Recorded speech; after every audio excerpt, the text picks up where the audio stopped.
What's going on, guys? Obviously you can see I'm in my car. I'm actually up in the parking lot of Walmart. Got a tripod. But the reason I'm in my car actually is I know that this is going to be a loud video.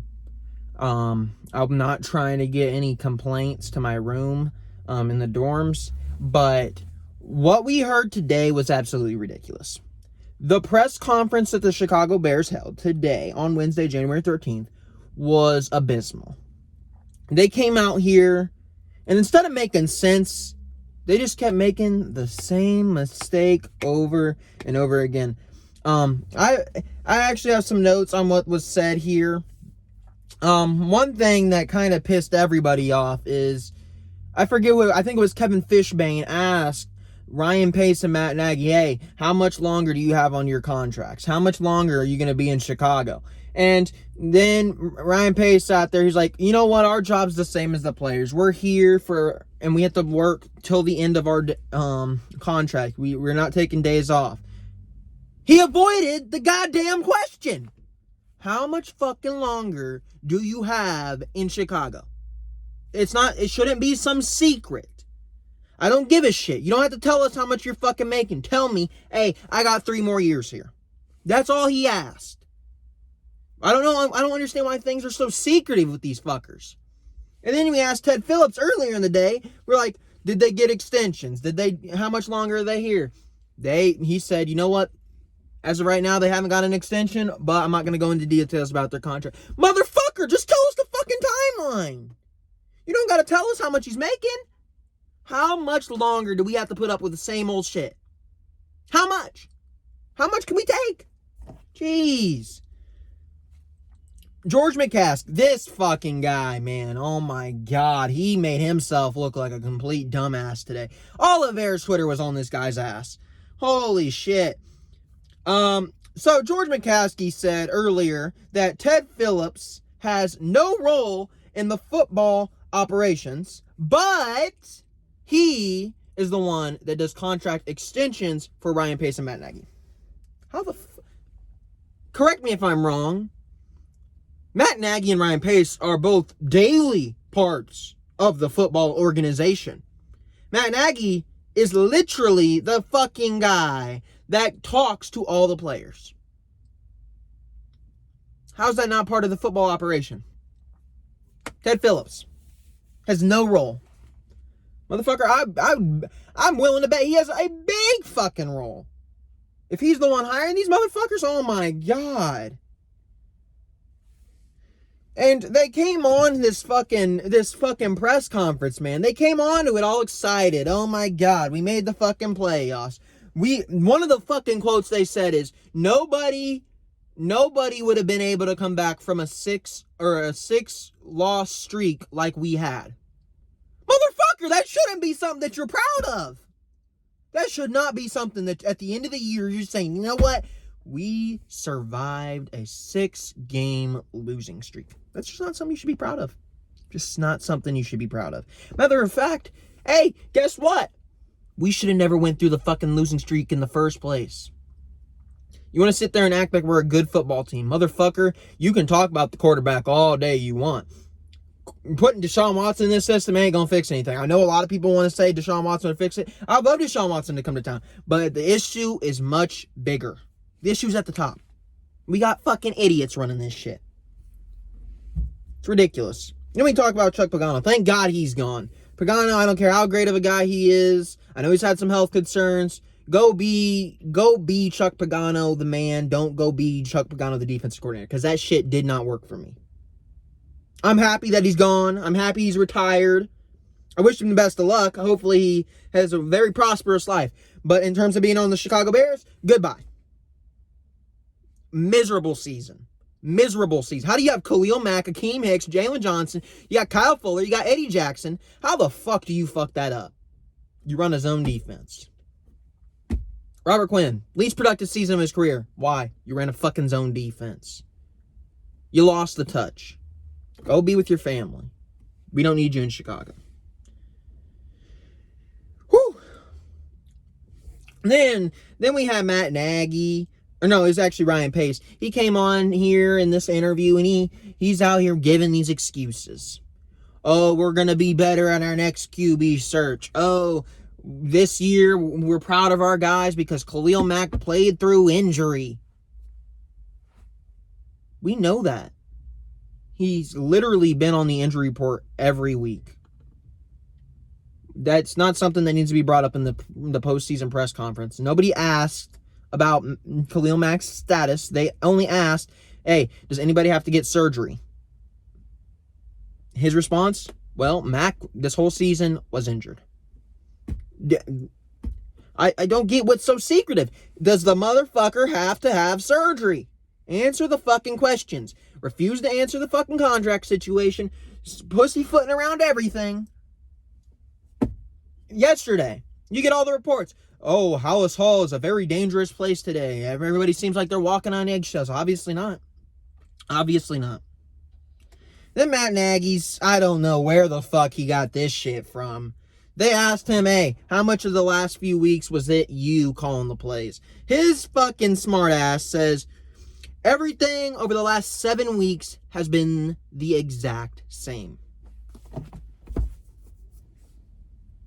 You're telling me that the offense that you ran against the Saints was the same shit you ran against the Texans.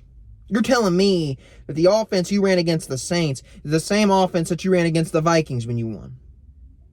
Huh? That offense took shots. This offense, they were playing scared. They were playing scared. They were playing in fear. They were playing not to make a mistake. You're the fucking coach. I don't care what the fucking excuse is. You, at the end of the day, need to say, you know what? I fucked up. On me.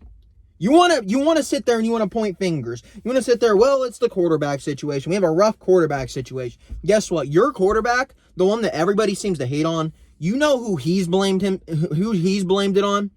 Every time, instead of saying, oh, well, the play calling sucks because our receiver coach already said this offseason, hey, outside of Mooney and Robinson, this is the worst group of receivers I've ever coached. You expect a quarterback to succeed with that shit, by the way. Instead of saying, oh, I'm not set up for success. Oh, the offensive line was dog shit. Oh, the coaching was miserable. You know what Mitch has done? He says, I need to be better. He says, we need to be better, and that lies on me. I'm not playing my best.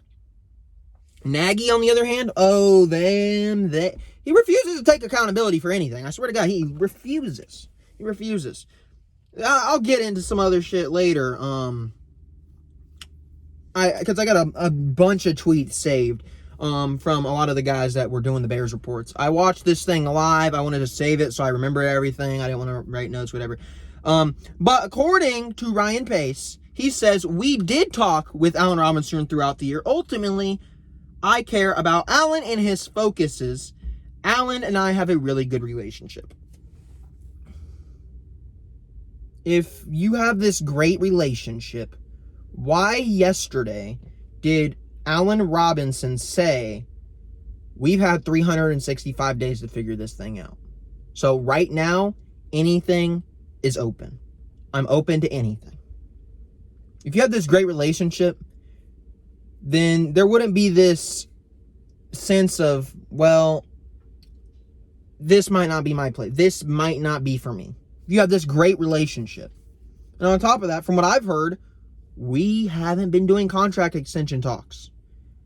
If we've been doing these contract extension talks, why haven't we re-signed him? Because I believe week 2, we were doing the extend A-Rob thing.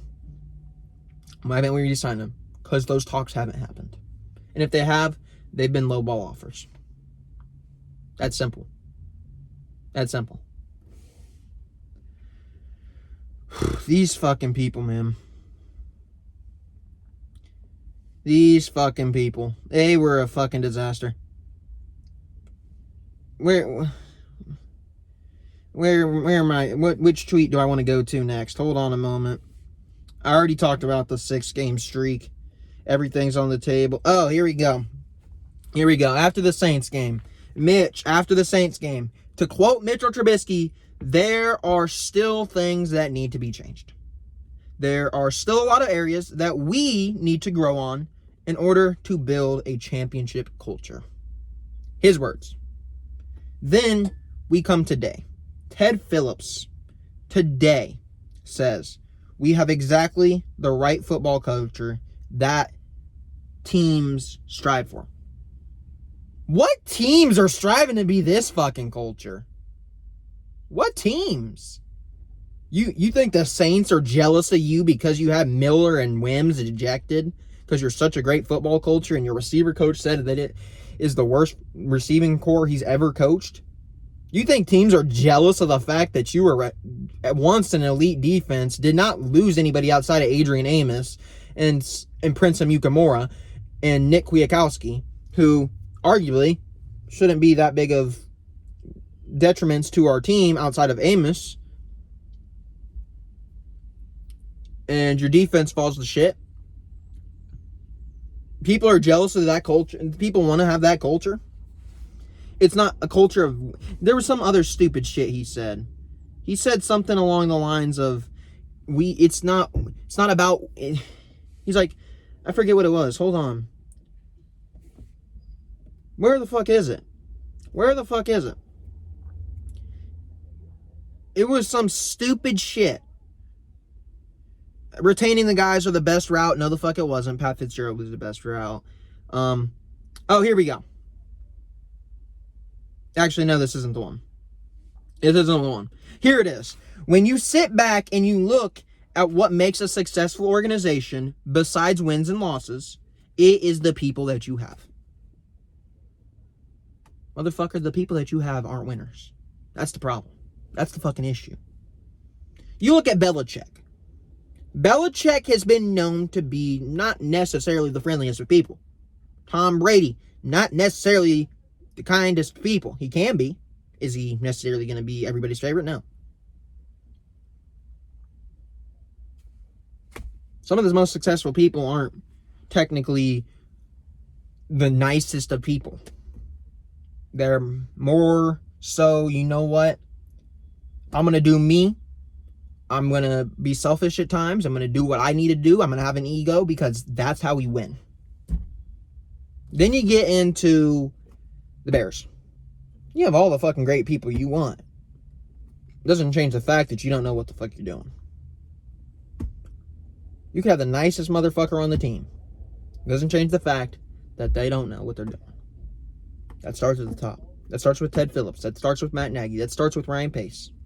George McCaskey, I don't know what the fuck his ass was saying.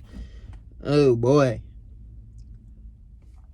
And here's another Ted Phillips quote. Fire everyone. That is not a recipe for success in our opinion. Fair statement. When you believe in the people that you have who can learn from their mistakes, that is the part that I have a problem with. Okay, fire everyone isn't the best way to go about things. Sure. But something had to have changed between Pace and Nagy, because obviously they aren't on the same page. I don't care how much they want to make it. One of them's not on the same page. You got to replace one or the other. Pagano's gone. Okay. Replace one or the other. Pat Fitzgerald, bring him in. You want a culture? Bring Pat Fitzgerald in. But the thing here that I have a problem with is when you have people, when you believe in the people that you have who can learn from their mistakes. See, a lot of the Bears fan base isn't necessarily the biggest fan of Ryan Pace because of the Mitchell Trubisky, Mahomes, Watson crap. I don't necessarily have much issue with him. I think Trubisky could be a good quarterback in the right situation. Leonard Floyd proved that he was a good player in a right situation. Bryce Callen proved that he's the right player in the right situation. He's not a bad drafter. The quarterback situation was fucked up. Mooney hit. Miller was a hit for a year. And I don't know what the fuck happened to him. But Eddie Jackson, I guess you can say he was a hit. He had a terrible last game, but he was a hit. You can't say that he doesn't know what he's doing. He just gets the players that he knows has a potential to be great. And Matt Nagy failed. So, to me, it's on Nagy. To me, the blame is on Nagy. You got to get somebody in there that isn't going to sit there and say, you know what, I want to run the Chiefs system. Motherfucker, your first receiver is Allen Robinson, not Tyreek Hill. You're not running the fucking Chiefs system. You can't run the fucking Chiefs system. End it. Get over it. It's over.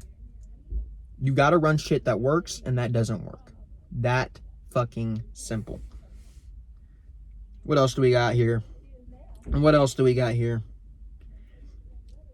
That might be all we got here. I think that's all I gotta say.